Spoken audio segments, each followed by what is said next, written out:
اے پیغمبر، تم دیکھو گے کہ مومنوں کے ساتھ سب سے زیادہ دشمنی کرنے والے یہودی اور مشرک ہیں۔ اے ایمان والو، یہود اور نصارہ کو دوست نہ بناؤ، یہ ایک دوسرے کے دوست ہیں، اور جو شخص تم میں سے ان کو دوست بنائے گا وہ بھی انہی میں شمار ہوگا۔ بے شک اللہ ظالم لوگوں کو ہدایت نہیں دیتا۔ تو جن لوگوں کے دلوں میں نفاق کا مرض ہے،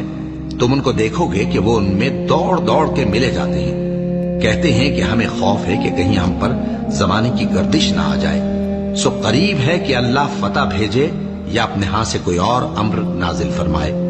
پھر یہ اپنے دل کی باتوں پر جو چھپایا کرتے تھے پشیمان ہو کر رہ جائیں گے۔ اور اس وقت مسلمان تعجب سے کہیں گے کہ کیا یہ وہی ہیں جو اللہ کی سخت سخت قسمیں کھایا کرتے تھے کہ ہم تمہارے ساتھ ہیں؟ ان کے عمل اکارت گئے سو وہ خسارے میں پڑ گئے۔ اے ایمان والو،